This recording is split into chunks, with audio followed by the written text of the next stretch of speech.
Let's do this.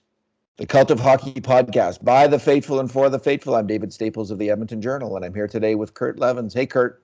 Hey, David, how about that? 3-0. That's tremendous. And you know, so Bruce has missed.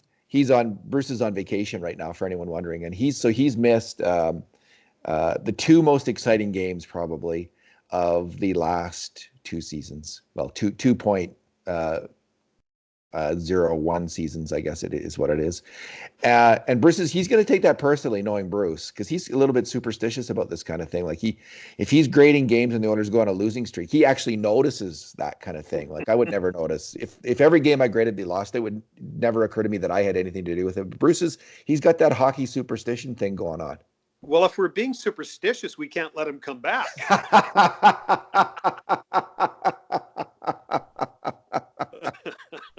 Just kidding, Bruce. We love you. Yeah, that we are just kidding, Bruce. Although if Bruce will never forgive himself if they lose the next one. All right. So that was a tremendous game, a 5-2 Oilers victory, and highlighted by James Neal's 4 goals. And that's why the game was so excited. I mean, the Oilers have won other games by this amount, but it really has put an exclamation mark on the huge trade that Ken Holland pulled off. And I'll tell you what, when that happened this summer, Kurt, and I don't know if you felt it personally, but it was like a fire ran up and down the spine of Oiler fans across Western Canada, because there was something about Lucic on the team that it had to change. It was definitely not working. I won't get into it because we've been through it ad nauseum, but even though Neal had a 7-goal season in Calgary, and you know, people wrote about him in the newspapers there as if he was the second coming of Patrick O'Sullivan by the end of the year. He was humiliated. He was benched. He wasn't playing. He was no good there.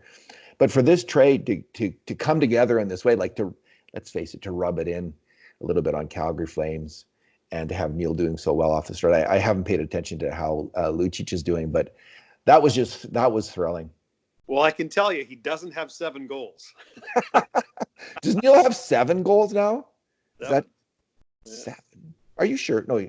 Well, no, I guess 6. It's 7. He's got 6. I'm all kerfuffled because that was career hat trick number 7 for him. So I guess that's where the 7 came from. But you know what? You're right. I mean, everybody was sitting there thinking, this is the contract that's immovable.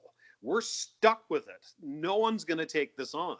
So, I mean, yeah, I think we all owe Ken Holland a beer because the way this is turning out, man, I think he's the king of the hill.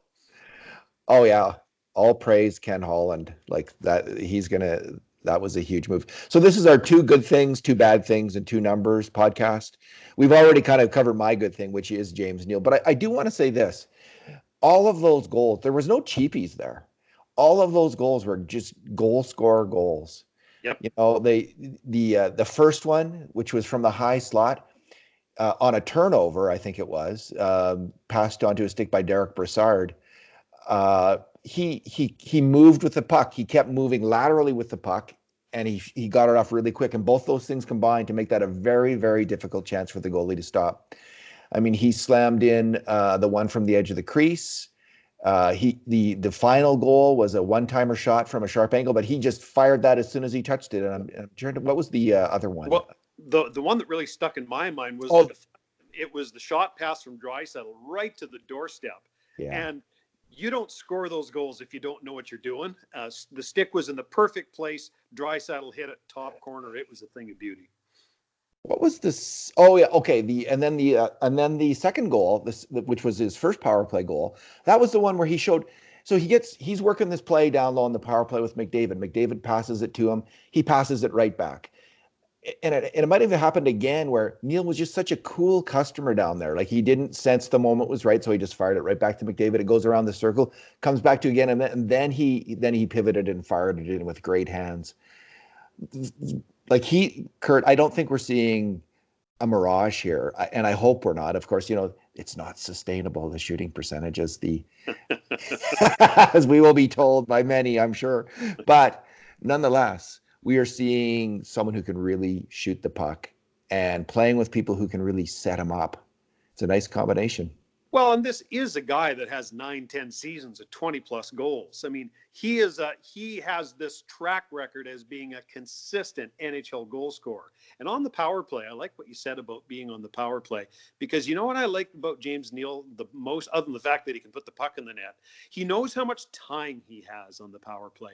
He never looks like he's in a hurry. He understands I've got a quarter second here, I've got a half second there, and it gives him the chance to both make little plays and find those quiet spots on the ice where guys like McDavid and Draisaitl and Nugent Hopkins can find him.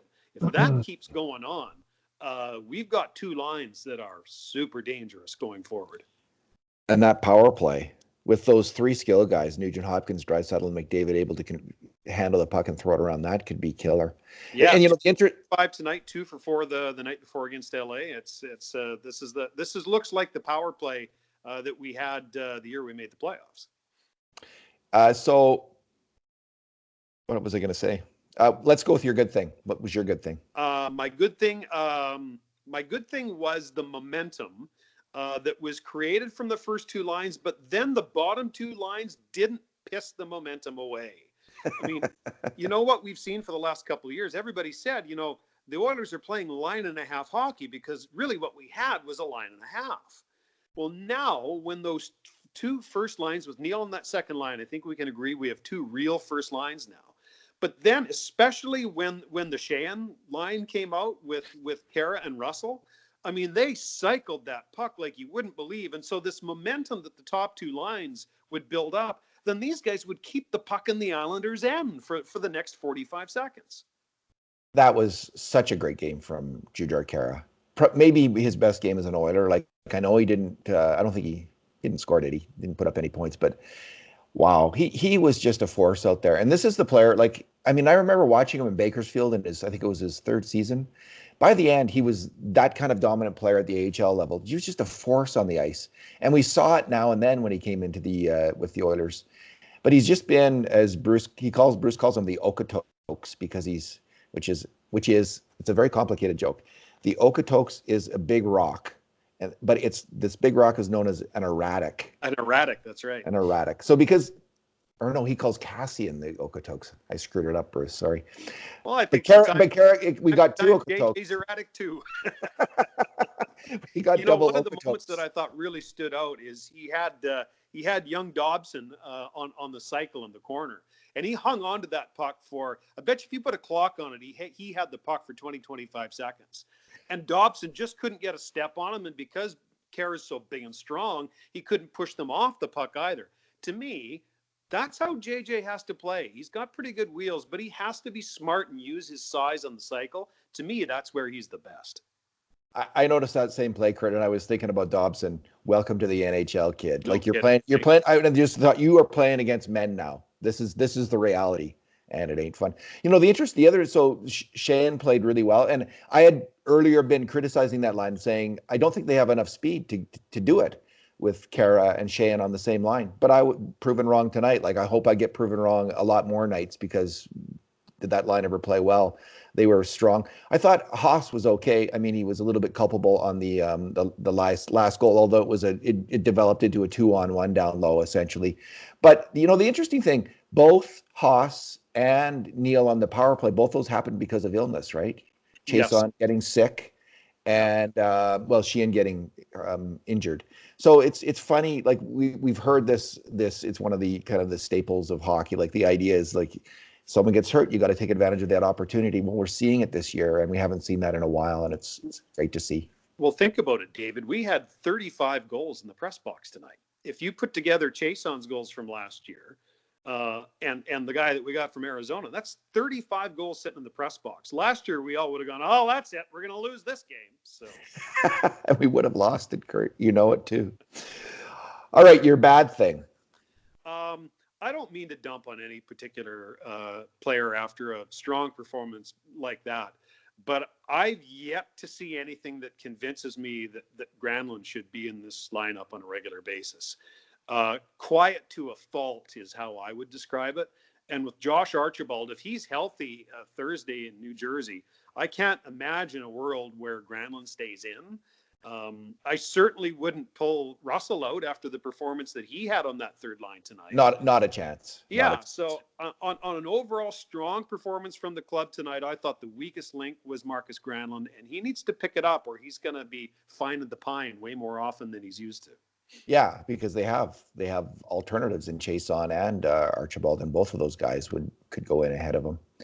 So my bad thing was, so the Oilers were dominant in this game, I thought, but it nonetheless, I was having the heebie-jeebies. They were up 2-1, and who comes down, picks off. It was a bad line change, is what it was, and then Sheehan lost the puck in the offensive zone, and New York turns the play around, and Beauvillier gets a break and just rings one off the crossbar. And at that point, I was thinking, if that shot had gone in, I would have had a lot of stress. Mainly though, because last year there's no chance if that shot went in that they would win the game. But the Oilers, they got they showed some resiliency. Like the Islanders had the first goal here, right? Yep. And first shot, first scoring chance goes in. That in other years that's a killer, but here we go. And you know what I think it is, Kurt, and we've remarked on this repeatedly. They've gone for skill and speed in the lineup. And I don't know if consciously, maybe they didn't have those players last year. Maybe that wasn't an option. Todd McClellan didn't have Ethan Bear ready to go. He didn't have Joel Persson ready to go. He didn't have Haas and Nygaard and some faster players. He had other players he had to use. So I'm not necessarily blaming the coach on this kind of thing, but just going with those fast players, I maybe am blaming the GM a bit. Holland's idea of hockey it's paying off. Well, and I mean, here's just one example of speed on this night. It was in the first period, and the puck got dumped in on the right-hand side. And I thought the skater had half a step on Ethan Bear. But Bear beat him back to the backboards, got body position on the guy, then had the presence of mind to wheel around, strip the puck, take a step and a half, and then clear it. I mean, that was a great play. Yeah, that's a play of someone who's played like 200 games in the NHL. But it was because he put the work in the off season. He's got the wheels and the acceleration now. He was able to beat the Islander to the puck and wheel and make that play. I think Ethan Bear last year wouldn't have made that play, and the Islanders would have ended up on the cycle in the corner. I have never seen this Ethan Bear before, nothing close. And I thought his skating is going to keep him out of the NHL. That's what I really believed all along. And so I'm as shocked as anyone at seeing this. Fantastic for him, though. Fantastic that he was able to do that as get that kind of training. He got some good coaching, but he also put in a tremendous amount of work. So good for him. And I feel like knock on wood, with everything we're saying here, because it's very early here. But he's holding his own right now in a very difficult situation. And, Adam Larson and Nurse were not that special in the preseason together. They weren't in the first game. They got eaten alive, is the truth. And Bear and Nurse have been better. Darnell Nurse has been better. And well, you know what? Both guys tonight, they those guys tied for the team lead in CF and chances for. That pairing had the puck going north all night long, where Darnell's the transporter, Ethan is the transition guy. I initially thought Ethan might be better off with Oscar, but now that I've seen 2 games with Darnell and Bear, I'm thinking they're the better choice. Yeah, it's working out well, and it's freed up Nurse to do what he does best, like play on the attack. He's an attacking, aggressive player, and to have to play this defensive style, I don't think that's Darnell Nurse's game to be the shutdown guy, honestly. So glad to see that. Okay, what is your number, Kurt? 11. This is the first time the Oilers have been off to a 3-0 start for the regular season in 11 years. 11 years. The last time we did this was 2008-2009. Where we won 4 in a row. We beat the Avs, the Ducks, and then a home and home against the Flames. We started that season 4-0. We haven't started the season 3-0 since until this year. There's one active player in the Oilers organization who was on that team in 2008-2009, David. Who is it? Sam Gagner. Sam Gagne. Yeah. So first time in 11 years that we've gone 3-0. Feels kind of good, doesn't it? It feels fantastic because they just had to get off to this kind of start, and McDavid and Draisaitl have just kind of hit another level. I mean, I think Connor hasn't. He's the same. In fact, I still think Connor's just just a wee bit behind where he was last year. Yep. I still Yep. see signs of that, a little bit of rust with the puck, few bobbles that you wouldn't normally see. But Draisaitl has never played this well. Yep. He's in beast mode, and he has been Yep. for the first 3 games. And if he keeps this up, wow, what kind of a season is he going to have? And in two ways, right? Like he's really good on both sides of the puck this year. Yeah. How many points did Leon have tonight? 2? He had 2 assists. 2 assists. So he's got 7 points in the 3 games. Okay, Kurt, my number is 14-3. That was the number of grade A chances that the Oilers had compared to the Islanders. So in the first 2 games, the Oilers, in the first game, they were outchanced 14-7. In the second game, it was pretty much even. It was 14-12, with the Kings getting a couple right at the end. So that was kind of worrisome because the Kings are not a world-beating team this year, and the Canucks probably aren't either. And I'm not saying I'm not going to say the Islanders are either, but the Oilers needed to show they could outchance a team. You've got to be able to outchance teams if you're going to win consistently, and they did it, and they did it convincingly. And they had, as you say, it was a 4-line effort, and great to see. Well, let's boldface what you just said, because remember, they did it against the team that had the best defensive record in the NHL last year. They didn't just do that against some run and gun fire wagon hockey club. These were the guys that had the lowest goals against average in the league, and we put up a 5 spot on them. Not bad. You know what I'm noticing, and this would be something that Bruce would have noticed. The Oilers are getting some penalty calls in their favor this year. Like there was early in the game, there was an interference call on McDavid where someone grabbed him. It would have never been a penalty. And I just wonder if the league has finally figured out, this guy is our meal ticket. Refs, could you watch him? And when he gets mauled, would you call a bloody penalty for once? Because he was getting mauled last year, and it wasn't happening. And I've seen it 2 or 3 times this year where there's been penalty calls that wouldn't have happened last year, I believe. Yeah, I don't disagree with that. You know what? And it's not just him. In the third period, Zach Kassian was making a rush down the left-hand side. And he grabbed the guy's stick and just picked it up and chucked it into the corner. And I kept waiting for the whistle to blow, and it never did. So I think we're maybe getting a good swing from the Zebras, which, I mean, when's the last time we got that? So. Oh, a long time ago, Kurt. A long time ago. This wasn't a good thing or a bad thing or a number, but I do have this lasting vision in my mind of Leo Komarov standing on the bench wondering what train hit him at the blue line tonight. That hit from Darnell Nurse, man, that counted. I think he got him in the chest. I think if they review that, and I don't think they will, but I think if they did, they would see that Nurse hit him in the chest, shoulder. That was the point of contact. But I don't have super slow-mo on my TV anymore because I changed cable providers. I just can watch it at regular speed. So you'd have to do that. But how did you see it? Did you see it as a legal hit or a I totally thought it was a legal hit, yes. And I thought it was shoulder chest. Yeah. So good. And they called it right too. And it was a key moment in the game because it led to the retaliatory penalty, and they scored on it. So that was like the old Russian teams, right? You never, when people rough you up, you just let it happen, get the power play, score a goal. That's how 100%. you punish them. All righty. Any other thoughts? Anything to add? We're good? I really like that outlet pass that Ethan Bear put on Connor McDavid's tape, and then McDavid blew past Pellich and got that shot on net. More of that, please. And watching Persson, I'm still not convinced that he can defend at a top 4 level in the NHL, I gotta say.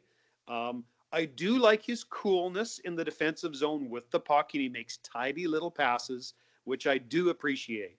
But I'm waiting for us to come up against a really strong offensive team before I put a final verdict on how good of an NHL defenseman Joel Persson is at this point. Yeah, I'm really unconvinced. And I think more to the point, he looks like he's unconvinced. That's what it looks like to me, Kurt. Like we have a player who's struggling with his confidence right now, who doesn't want to assert himself. So finally, when the game was 4-1, he made a little offensive foray where he took the puck at the offensive blue line, took it around the net, and he almost had a wraparound goal. And it was the first time he kind of asserted himself in that way. So I think we're only seeing about 60% of his game right now, because I think he's playing like, like don't want to screw up. And when you play that way, then he hasn't been caught out yet. But I have the same feeling exactly. Like he needs Clefbaum to constantly tell him, like, buddy, go for it, play your game. Yeah. If you're gonna fail, do it playing your A game, not your B game or your C game. And Yeah, I'm sure that's 100% what they play are to the telling. script, David. Yeah. That's what they are telling him, I'm sure. But that's how I see it as well. And you're right. Like there was no sustained pressure on him tonight, and his puck moving was good, but it was tentative. So hopefully it's kind of a race with his confidence and his skill and his familiarity against getting caved in a few times and losing all of that. So we'll see what happens. Koskinen was good enough tonight, but I got to think they go back to Smith on Thursday, don't you? Yeah, I think so. I definitely think that'll be the case. I mean, don't they have a run now of like off and on games, and yeah, they'll be going back to Smith. Yeah, and New Jersey, I think the Devils, that's the second to back-to-backs for them, if I remember right. Oh, good. Well, that's never played the Oilers' advantage in recent years, catching teams on those off nights. But maybe this year's all screwed up in a good way. So, thanks, Kurt. Thanks for talking tonight. It's fun. We're on a roll here, David. Let's keep the wins coming. And in the meantime, and in between times, this has been another edition of the Cult of Hockey podcast. All right, let me just figure out how to turn this off. There we go.